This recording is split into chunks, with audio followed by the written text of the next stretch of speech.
வணக்கம் உறவுகளே.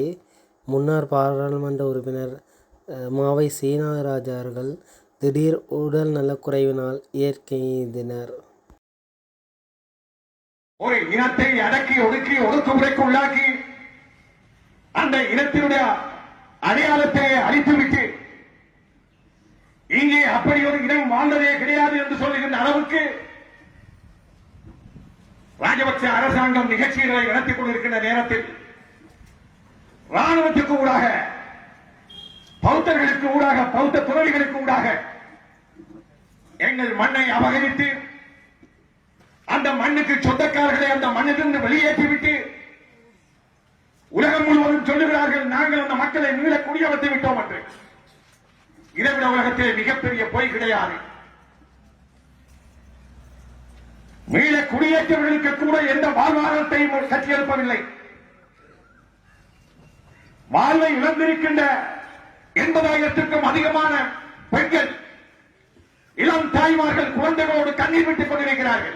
அவர்களுக்கு இந்த நாட்டிலே வரவு செலவு திட்டத்திலே நிதி ஒதுக்கப்பட்டு திட்டம் வகுத்து அவர்களுடைய எதிர்கால வாழ்வாதாரத்தை கட்டியெழுப்பதற்கு இந்த அரசாங்கம் ஒரு திட்டத்தை வகுக்கவில்லை.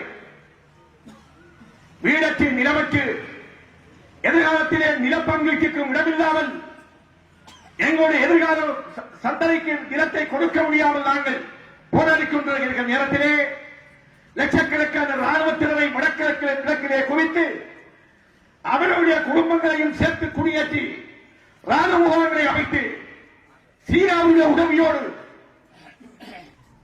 எங்களுடைய மண்ணில் இருந்த உறுதி காணிக்கு சொந்தக்காரர்களை எல்லாம் வெளியேற்றிவிட்டு லட்சக்கணக்கில் குறைந்தது 3 லட்சம் மக்களாவது மீள குடியேறுவதற்கு துடித்துக் கொண்டிருக்கின்ற அந்த மக்கள் தெரு தெருவாக திரிந்து கொண்டிருக்கிற நேரத்தில் அந்த நிலங்களை இன்றைக்கு அரசாங்கத்தின் காணி சட்டங்களில் அறிவித்தல் என்று பகிரங்கமாக அறிவித்த காணிகளை பகல் கொண்டே போல் கொள்ளையடிக்கின்ற இந்த அரசுக்கு எதிராகத்தான்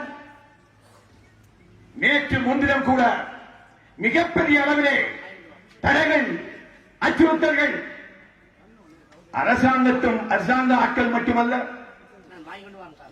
உளவுத்துறையினர் மட்டுமல்ல, அவர்களோடு அமைச்சரவையில் இருக்கிற அடியாட்களும் எங்களுடைய முகாம்களுக்கு முகாம்கள் சென்று அவர்களை செல்ல வேண்டாம் என்று தடுத்திருக்கிறார்கள் போராட்டத்துக்கு எதிராக.